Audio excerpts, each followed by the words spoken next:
So I was going to do something really simple. I was going to do something really easy this week. I was going to design, I was going to teach you guys how I would design something simple in Affinity Publisher, like say a business card or postcard or something like that. Something that would be really easy for anybody to get a jump start in the program. I want to do more videos like that where I'm showing how I would design a particular thing. And start by something small that's also universal that people could use for their business or whatever it is that they're doing. Maybe it's just they're working for a company and they need to be able to build stuff up. And I thought, hey, I'll start there. I'll start super simple, and then we'll work our way up. And then this happened. Dave, you are such a refreshing person to watch on your channel. You kind of make it fun to watch rather than somebody dribbling on. Well, thank you very much. Great video such. I'm wondering if the software is for beginners. Oh, Daffin. That is probably the question of the hour. Is Affinity Publisher a good program for beginners? Let's go. What's going on, everybody? My name is Dave Connery. I'm an artist designer based in Southern California, and today we're going to talk about Affinity Publisher and if it's good for you. I've talked about this several different times.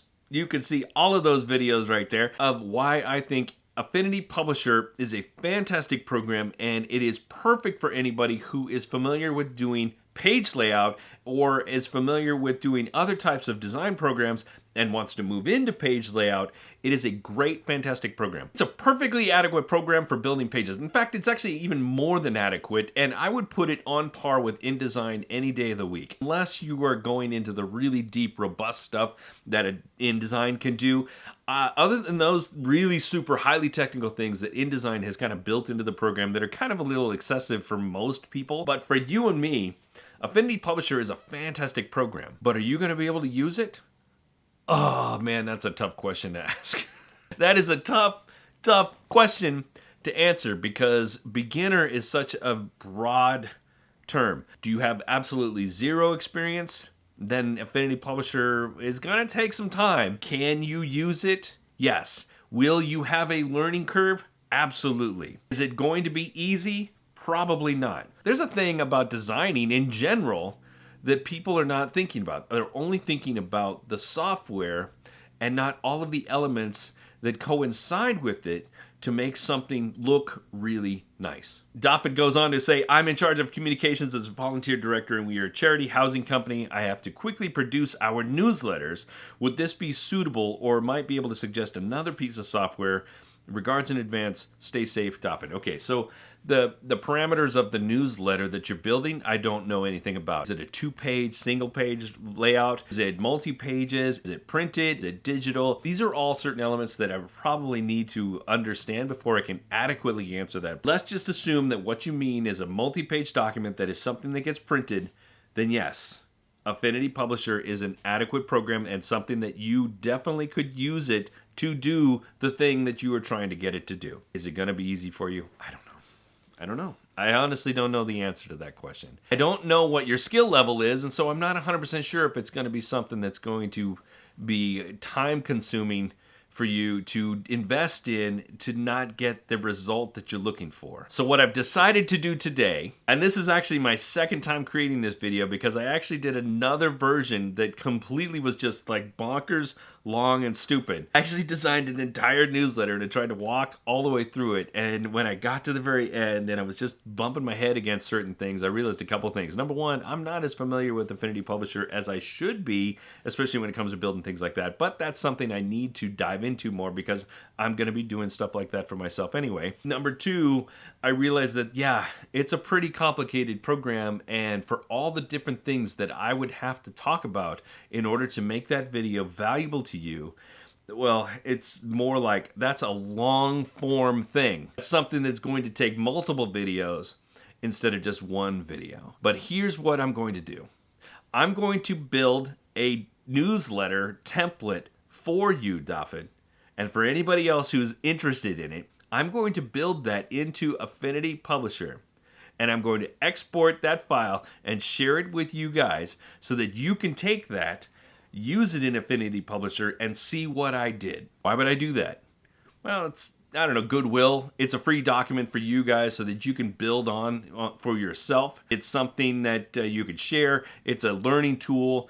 And while you're watching me do that now, as I start right now, as you're watching me build this newsletter in QuickTime, I'm going to talk about some of the elements and things that you need to consider before you go investing yourself into this project. So before you begin any project within this program, there's something you need to understand about your particular project that you want to build. Is it something you are going to print yourself, or are you going to hand it to a professional printer? This is key because how you build this and how you go to export it out is going to determine, is rather going to be determined by where it gets produced. If you're going to send it to a professional print shop, then you can export your document out just as normal and make sure that you collect it in the right way and get all the elements put together so that the print shop, can take it and do their job with it. Now, if you don't understand what that means, or you don't know what your print shop needs from you, then it's always a good idea to call your print shop and ask them these certain questions. Hey, I am working in Affinity Publisher, and if they don't know what that is, which they might not, tell them that it's like Adobe InDesign and it will export in certain file types, and how can I produce it in a way that's best for you? Do you need an InDesign type file? Do you need a PDF? Do you need what? What do you need from me so that I can get you this file and that you can turn that into something for me? That's an important conversation to have, and you shouldn't be scared of that conversation, because here's the thing. Your printer wants you to be as educated on the topic as possible, because they don't want you to hand them a big stinking pile of mess so that they have to figure out what the problem is. They want you to give them as clean a file as possible. And so they're going to answer all the questions they possibly can so that they don't have to mess with it once you give them all the stuff that they need to print the thing. They also want your business, so they're going to help you. Don't be afraid of that conversation, and don't be afraid of sounding like a complete noob. They get calls and interactions with complete noobs all the time, and they want noobs like you to be as educated on the topic as possible. Now, if you're instead going to print this document in your own office, or maybe at like your local copy shop, like we have like Staples and Office Depot and things like that here, if you're going to send it there, then that's going to be a little bit different. And so there's some compensations to be considering there. For one, color is the big issue, right? If you send it to a print shop, you're definitely going to want everything to be either all grayscale, if you're doing an all grayscale thing, or you're going to need it to be CMYK, which stands for cyan, magenta, yellow, and black. You're going to want your output to be CMYK because the print shop is going to print in that color format. Now, if you're printing at home or on your office printer, or even at your local office supply store, then you can actually export as a PDF in RGB format, and it will actually look better than if you were to export as CMYK. CMYK colors tend to be a little bit more dulled down because they're more true to form for traditional printing. But we're not talking about traditional printing when you're printing out of your LaserJet or whatever that's on your desk. These are the compensations, these are the things. And this might be a little bit heady and might be stuff that's a little bit over the top for you, but it's something to consider. It's something to think about. And if I ever get to any point in this video and I'm talking to you about something that just kind of like goes right over your head, feel free to drop into the comments and say, hey Dave, what did you mean at this point in the video where you said this thing about the thing, and what is CMYK? Feel free to drop those comments in there, and I will do my best to answer as best I possibly can. Am I going to make a subsequent video over every single question? Probably not, but you never know what could happen. One of the things that I have included, or I will include with the document, if you go to download this template, one of the things that'll be included is a pre-press checklist. And basically what that is, it's a checklist for you to go through and say, hey, did I accomplish all of these different things before I sent this off to the printer? Or at least, did I do all of these things that I possibly needed to get done before I printed it myself? I'm going to include that. I call it the Dave Super Awesome Pre-Press Checklist. You can have that for free just along with this file. And yeah, so there's that. That will be available to you. Again, the link will be in the description below. And while you're headed down there to go check that out, make sure you hit the like button if you've enjoyed this video. And if you haven't subscribed yet, make sure you subscribe and then hit the bell button so you never miss a thing. And if this is something that you think somebody else that you know would appreciate, then make sure you share it with all your relevant homies. And on that note, I'm gonna pause because my battery is dead. Gah! Okay, stop. It is the next day. I don't know if you can tell, but it's the next day. Tragedy struck. I was building this newsletter, and I kept bumping up against certain things, and it wasn't making the best video, so I stopped myself, and I went back, and I had to do some hardcore deep dive look into some of the things that there's still these aspects of Affinity Publisher that I am not 100% familiar with, and mostly because I am not building big documents like this on a regular basis. You know, that's fine, but understanding how to do it in InDesign, then jumping over to Affinity Publisher, there's some stumbling blocks. There is learning curves, and there's plenty of resources out there. In fact, the fact of the matter is that I found what I needed to know so that I can continue to share this with you. The actual video that you're watching right now of me building this newsletter is actually the second newsletter I built for this particular video. I built one, it sucked. I kept bumping again. The newsletter was fine, but the video sucked, and so I decided to start from scratch. And so what you're actually watching right now is me building this second one. Just wanted to give you that little bit of information so that you understand going forward that what you're actually looking at isn't what I was originally intending, but it's basically the same. Okay, back to work. Let's talk about master pages. This is an important functionality of this program. Master pages is basically the template for the document.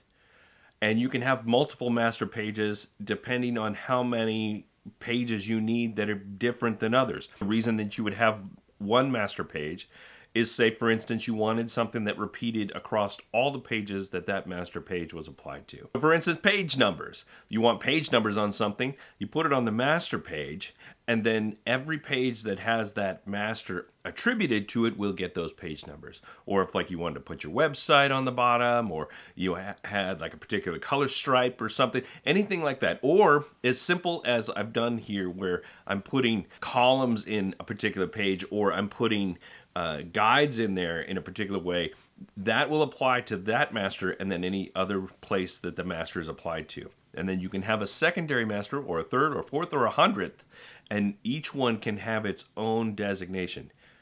So for instance, if you were doing a newsletter and you were doing it monthly or quarterly, but you wanted to change things up, you wanted it to have a different layout or at least a different appearance on a maybe every other month or maybe every few months, you wanted to change that up, you could have different masters, and you could say, this time I'm going to use this master and this layout, and the next time I'm going to use this master and this layout. Or you could use it based on the kind of content that you happen to be sharing within that newsletter or magazine or zine or whatever it is that you're producing. But here's the thing about master pages, at least in regards to building something from scratch. Don't worry too much about that just yet. Unless, of course, you're building something longer. This is a 4-page document. We're not worried about it too much now. But if you were building anything substantially longer than that, something that actually did require page numbers, then maybe you might want to apply master to it. But I wouldn't worry too much about it right in this moment, because we're just trying to get through this simple document. Now, once we have this document finished and we know that we're going to want to reproduce it, then we can take the elements from the page and put them into a master page so that we can save this document as a template and use it for future episodes. Future editions of the newsletter. But don't sweat it too much for now. We'll get into that maybe in another video. Go deep dive on why master pages are cool. Full disclosure, me talking about what I'm talking about in regards to the video that you're seeing, I might be off time, and that's okay, because really what the video is there just for the visual stimuli. Really, the conversation is the more important part. So when I talk about grids and guides and columns, understand that it may not necessarily be applying to the video as you're seeing it right now. But anyway, so grids, guides, and columns. This is interesting because it's not as intuitive as you might think. It's not where you think it might be. I do appreciate where it is, but it took me a while to find it when I first did it. So you have to go up to the View menu and then scroll down to Guides Manager. And that's going to give you the pop-up. And in that pop-up, you'll be able to set your guides very specifically to the page. Now, again, if you wanted to apply this to the master, you could, and that way all of those guides are going to apply to that. You can also set columns for a particular page, as well as independently, you can set columns for different text frames. That's something I'll talk about in a second. But you can apply columns to a particular page, and so this is when it would really be beneficial on master pages, because sometimes you may want a 3-column layout, a 2-column layout, a 5-column layout, a 6-column layout, All of those things are possibilities, and so you may want to have different master pages based on those particular parameters, and then you can adjust them as you see fit. Underneath the view menu, there's also that grid and access manager, and basically that's just saying, hey, I want to build a grid so that if I want to snap things to my particular grid and I want to know exactly where that grid is, I can build that and I can apply that to the whole document, or I can apply it to, again, master pages, individual pages, or whatnot. Those are both underneath the view menu, and like everything else, if you can also find certain things in the studio or whatever that relate to, like the text frame is something that we'll get to in a minute. And so I think it's important to note that if you can't find something in Affinity Publisher, more times than not, it's probably going to be in the studio. So you scroll down on the view menu, in right about the middle there it says studio, and then all these things will pop up. Now, the ones that are checked are the ones that you already have open, and anything that's unchecked are ones that you don't have open. And I do recommend that if you're new to the program, to go in there and just kind of experiment with these things so that you get a feel of what's happening, what they're about, and what they are capable, what the app rather is capable of doing with these particular palettes. Okay, text tool. This is important. There's actually two text tools. There's the artistic text tool, and then there is the text or the frame text tool. Now, the artistic text tool is if you just wanted to lay down, like, say, a headline. You just grab that one. That's the one that looks like just the A. You grab that one and you lay it down, and you can adjust the size right there on the fly, and then you can apply that headline directly, and it'll just be a standalone thing. There are no constraints to it other than the fact that you run off the page or whatever. But if you want to keep type constrained to a particular box, then you're going to want to use the frame text tool. There are attributes to the frame text tool, and in that attributes, you're going to want to make sure that you have the text frame palette open. Because one of my biggest frustrations when I first got into Publisher is like, why is the text frame why does it have a stroke? Why does it have a color? Why is everything I'm doing, what is going on? Why can't I change the background? Because I would go to the color palette, which is different than the text frame palette, and I would see that there's no color applied to this thing. And this is how InDesign works, is like when you click on a box, the color palette will let you adjust what the box looks like. But in Affinity Publisher, it's the text frame that makes that judgment for you. It's not super intuitive, but there is a lot of detail in this palette where you can make some serious adjustments. But hold on, text. Before you go and do any adjustments to any of these text box, any text box at all, before you go make any adjustments to any type, before you go and make any adjustments to anything where you haven't finished the whole document yet, I'm asking you to tread lightly, because what is likely going to happen is this. You're going to want to get fancy. You're going to want to build a text box so that it's got a nice stroke to it, and it's got certain type of background color, and then it's got type in a certain way, and you're going to have it all done like that. And then the next time you go around to make a new text frame, it's going to apply those exact same attributes. So every time you do something, and this is kind of systematic throughout Affinity Publisher, is that anytime you do something more specifically, well, I guess it does apply to elements itself, like, if you were doing graphic elements like circles and squares and things like that, it applies there too.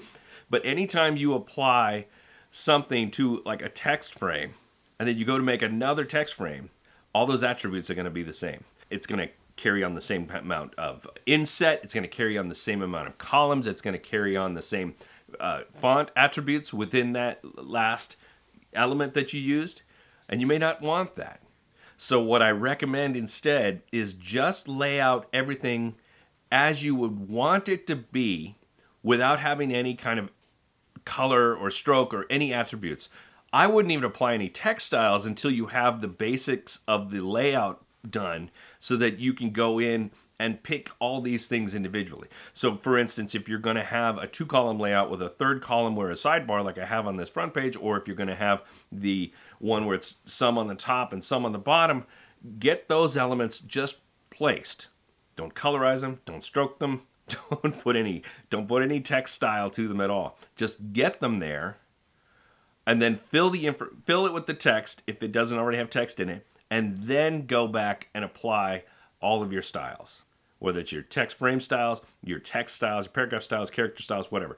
Go and apply after the fact, because every time you go and add something after that, it's going to make those same adjustments. All right, so let's talk about the image tool. There's a couple of different ways to bring in an image. If you look at the tool palette, there are 3 things that will allow you to apply an image. The one at the bottom looks like an actual photo. That means what you're going to do is you're going to bring in a photo and embed that photo into the layout. But what that also means is that photo is going to come in exactly as it is. If you were going to try and crop it into a certain box, it's not going to come in that way. You actually have to create a box in order for that to happen. So if you're trying to fit it into a particular spot in your layout, then what you want to do is choose one of these other 2 boxes here, which is the picture frame ellipse tool or the picture frame rectangle tool. And on the tool palette, that's basically the gray rectangle with the X in it or the gray circle with the X in it.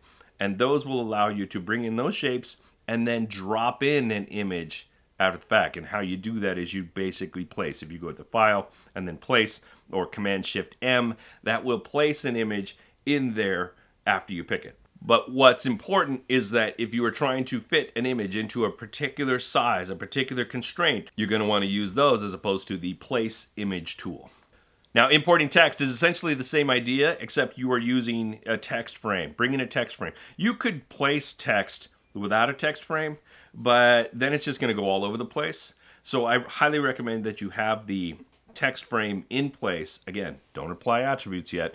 Text frame in place, Command-Shift-M, or go up to File and then Place. You can then import your text that you've already written, edited, and done all that stuff. You can bring that in as you want. Now, what I like to do as a designer, and this is me, other people will work different, is I like to bring my assets into the document, and so that way I don't have to constantly go look for them all the time. So I will bring my text in and I will drop it in on the side of my document, and I will bring my images in and I will bring them in on the side, and that way I can go and move them around and place them around as I see fit. When I was working as a magazine art director, a lot of times we would have way more images than we had need for. And that's a good thing, because that gives me a lot more flexibility about what images I can place where. If I need to add more, I can add more if I want, or if I want to run something big, I can. That gives me that flexibility, especially because the one thing I didn't have control over is how much text was actually going into the story. And because a lot of what we did in the magazines was very technical, we couldn't trim it up to make it, tighter. We had to, basically run it as is. And so my flexibility was in the pictures. So I like to have a bunch of different pictures available so that I'm ready to go, and I don't want to just go look for them, oh, where's that other picture, and then bring that in. Oh, I need this other picture, and bring that in. I'd rather just have it on, in the margins, on the outside of the page, in a little layout, and that way I can go and bring those in as I see. Now, the thing is, I didn't do that for this particular document, so you're not actually seeing that, but you should understand that that is actually something you would do. So just imagine that there's a grid of images on one side of this page, and then there's a box of text on the other side of the page, and that's essentially how I would work. Okay, so now I'm going to get into text styles, but before I do, I want to talk about type and typography in general, because text styles are a little bit complicated for somebody who hasn't used them before. And they're not super complicated, but they can, especially in the palette that you have here for Affinity Publisher, it can be a little bit overwhelming when you first see it. But let's talk about type in general. And these are just some basic type rules that I think you should apply to your thing. If you're just getting into multi-page layout design, I think these are important lessons to start with. Talk about foundational elements, and then you can use these rules and then break them as you see fit, but use them first so that you understand how they work. Number 1, try to limit the amount of typefaces that you use. I like to stick to 2 typefaces as the fundamental base of everything I do. Now, I actually use 3 different typefaces in this particular document, and if I'm really being honest with myself, I actually use a little bit more, because some people will regard Helvetica Regular versus Helvetica Bold as 2 different typefaces. I'm not that particularly stringent, but if you're using Helvetica Bold and then Helvetica Italic and then Helvetica Regular and then Helvetica Inserat or whatever it is, if you're using all these different versions of Helvetica, eventually it's going to get a little bit muddy. I actually didn't use Helvetica on this one. I used Avenir for the majority of the type, and then Baskervilles as the main headline in some other places. And I alternated those depending on what it was. You can see like some of what I did is I used Baskervilles as headlines, and then I used it as also here as a pull quote. If you haven't gotten to that part of the video, there is a pull quote that's coming up that I use Baskervilles on. Anyway, so I used that, and for the most part, I used Avenir, and I used Avenir as bold, and then maybe a little bit of italics, and then also the regular. So I stuck with those two. The only time I used anything different was where there was in the first sidebar where I had a little bit too much type as a headline in that box, and I wanted it to be a little bit tighter and still kind of get that message across. So I used DIN condensed just to kind of create a condensed feel. And that would be something that I might apply once or twice in a particular layout, especially if it's a longer layout, but I wouldn't use it too excessively. It sets itself apart because it is condensed, but it isn't so distant that it takes away from Avenir itself. Does that make sense? I hope so. The main point being, try to stick to 2 typefaces, maybe 3, and just use that third one sparingly. Now here's another thing about typefaces. There are a lot of times you might like a particular typeface, and it works well as like a headline, but you don't necessarily dig it as like the body copy. So what typeface should you choose? The very first rule of thumb in design is that if you're going to use a sans serif, complement it with a serif typeface. Or if you're using a bit of a broader typeface for one aspect, use a more narrow typeface for the other aspects. And if you're not 100% sure which typefaces go well together, because not all typefaces work as pairs. So what you can do is you can go to Google and you can say, hey Google, what typefaces go with Helvetica? What is a good matching pair to Avenir? What works with Bodoni or Baskervilles? And you'll get a whole list of all these different designer sites that will pull up and show like that. Now, if you don't have some of these particular typefaces that I'm talking about and you can only use free stuff, tread lightly with some of that, because if you find something super unique on 1001 fonts or DaFont or something like that, you're not likely going to find a document that says, hey, what goes good with old craggy typeface number 6. You're not going to find anything on the internet that says there's matching pairs to something like that. But if you're using legacy typefaces, you'll find something about that. Or if you're using Google typefaces, you can go and say, what are the best Google typefaces? And you go into the Google typeface, which you can find. I'll put a link to it, but if you go to fonts.google.com, you find a particular font that you want to use, and then Google actually will show you at the bottom, it'll show you like, hey, this is what this typeface looks like with this other typeface. And then you can make those choices yourself. Okay, so now that we got those basic rules of typography in check, I would like to go in and tell you here about text styles, but I've already done a video about that. So if you go right up there, I will put a link to it, and I'll put a link in the description. You can go watch that whole video, because that's another one that's a little bit robust too, and it's a subject that requires some special attention. So go check out that video, and that will tell you everything you need to know. The last thing I want to talk about with you guys here, as far as what we're doing here, is color. Now, I made some questionable choices here on color, and I definitely made some adjustments towards the end because I didn't feel like the color was cohesive. The kind of the off yellow plus the kind of bold blue was, it seems like an obvious choice, but in retrospect, it didn't quite work for me, so I made some adjustments to it. Make sure when you're using color within your document, you keep it simple as well. Don't go crazy with all kinds of different colors.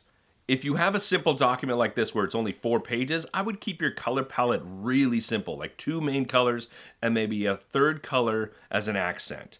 And that accent color should be used sparingly, just for hits of color to get people's attention in a particular way. Don't use 3 garish colors altogether. So you use 2 complementary colors, or you use 2 contrasting colors, like I've done here, yellow versus blue, and then a little bit of a hit of something that is complementary to one or the other. That's for a small document, and if you're going to build something significantly bigger that's maybe 20, 30, 40, 100 pages, then maybe you might want a few extra colors just to kind of spice it up. But I would also caution you to use those colors sparingly as well. Maybe breaking off different colors into different sections so that it's almost like you're using it to signify that something is different. Have you ever looked at a manual where it's a big, thick manual and they designate the different sections of the book based on a particular color set? Like you'll go open it up, it'll be blue, the next one is orange, the next one is green, the next one is red, and they'll do that. They'll use all these different colors to signify particular sections. That's something you might consider if you're building a much larger document. For our purposes here, I'm just using these two colors plus the gray, which is basically a shade of black. And if you count black and white, sure, those are two other colors. So my palette right now is black, white, 50% gray, and then this blue and this yellow. And I pulled all of those colors from the cover image that I'd made. That cover image, which I didn't, obviously I just pulled that from Unsplash. That cover image was so iconic, no pun intended. It was easy for me to just pull those colors out of there and use them throughout the newsletter because it just made sense. It made perfect sense. And granted, I'm using this idea of a magazine-style newsletter. If your newsletter isn't going to have a magazine-type cover like this, then you're just going to have to come up with a color palette on your own. I would personally not focus on having too many colors still. I would use black and white and then maybe one or two separate colors just to create the interest. But again, don't overdo it because it's just gonna look crazy and bad and not get the attention that you want. And I don't know. I don't know what else to say about color than that. I could do a whole other video on color theory as well, but yeah, keep it simple. So that's pretty much it. And I say pretty much, and this was a really long video, but that was pretty much all I really have to share as far as this newsletter is concerned. I do want to say that, going back to the original question, is Affinity Publisher for beginners? I'm going to have to be honest with you and say no. No, it's not. Because it's definitely, I am a professional. I've been using InDesign for many, many years. Before that, it was Quark Express. And jumping from one to the next has always had a bit of a learning curve. These programs are not meant to be for the beginner. They're not meant to be. They're professional level programs. And to jump over to Publisher, even for me, I still stumble. There's still certain things, and it's not so much about struggling with what I'm supposed to do, but rather struggling with where the hell do I find this thing, or why is it doing this? And it's just a matter of understanding I have this knowledge about what an app should do, and then I'm not finding that in this app, or I have to go seek it out. So that can be bad. It can also be good. It can be bad for beginners because if you have no idea where to go, it's going to be a struggle. I at least have some inkling of where to go. Now, on the other side, it could also be good for beginners because you don't have all this cursive knowledge. You don't have this understanding of a different program and then having to readjust. You're coming into this new. Is it for 100% beginners? No, it's probably not. It is a bit of a robust program. Can you still learn it pretty quickly through different videos, whether it's mine or other people on YouTube? There's a book that they're going to be producing, and you can get that book and that will give you all the information. I've actually pre-ordered that book just because I want to have it on hand because I feel like I'm going to be doing a lot more work in here. And as opposed to Designer or Affinity Photo, where those seem a little bit more intuitive of a crossover, this program on Publisher hasn't quite been as intuitive as the other two. And so I just want to get that understanding. So I bought the book. And if I don't have the book, then I have plenty of videos on YouTube that'll explain this stuff. When I go to seek it out on YouTube, I look at very specific things. So if I'm looking for text style information, I will type in Affinity Publisher text style tutorial. Or if I'm looking at colors, or if I'm looking at master pages, or if I'm looking at, multi-page layout or whatever, I'll go and type that specific information. Anytime I get to a head scratcher moment, I'll look specifically for something. I'll look at different palettes. How do I use this palette? And you might not even know the right questions to ask. And in those circumstances, that's a good time to ask the questions of the people that are making the videos, whether it's me or somebody else. Is this a good video for this? Not everybody might be able to answer your question. Affinity's own team isn't super great about answering the questions on their own videos. That's okay. You can always come over to my videos and you can always ask me and I'll do my best to answer. I don't have how many other tens of thousands or hundreds of thousands of followers like some of these other guys. So yeah, I've got plenty of time for the attention that you need. I might not be able to answer all the questions, but I've got the time. That being said, there's actually one last thing that I want to talk to you guys about, and I'm going to pull up my iPad here so you can see it. I want to show you guys this list. You can see it up here. It says AFPub Zine course. You can see like every single one of these lines. Every single one of those dots, every single one of those is a video that I need to make. That's gonna be my project basically from here until I get that finished. Now I'm still gonna be making videos for you guys here, but I'm also going to be working on this in the background.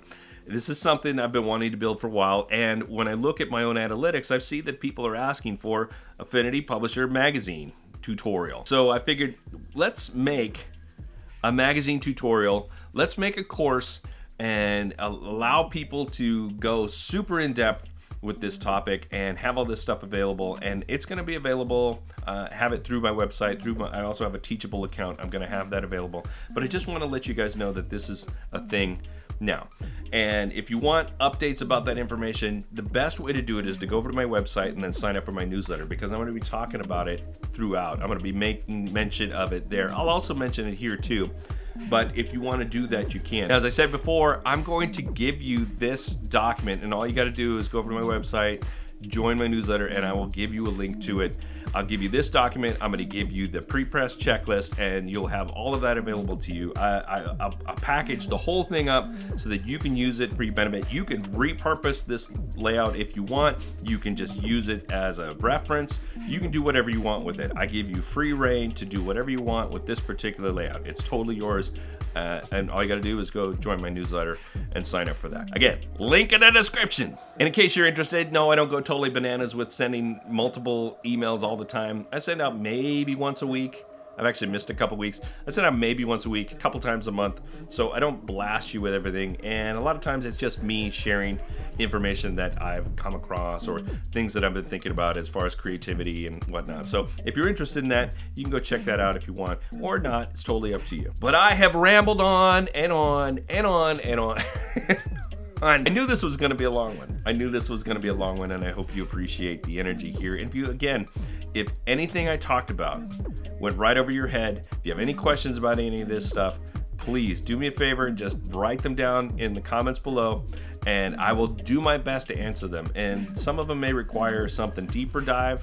Some of them may require a deeper dive on here, maybe another video, and that helps me out too. So if you have certain questions that might need deeper dive, then please do me a favor and mention that below, because maybe I'll get to that. Any of the other stuff that I have talked about on Affinity Publisher, I will put links to all of that below. There's a playlist of all this stuff too. You can always go I'll put the playlist right there, but any of the individual links, I will put them down below so that you have reference to immediately access all the stuff I've talked about in the past. While you're down there in the comments, hey, make sure you like this video if you enjoyed it. Make sure you subscribe if you haven't done so already. Make sure you hit that bell, because you never want to miss a thing.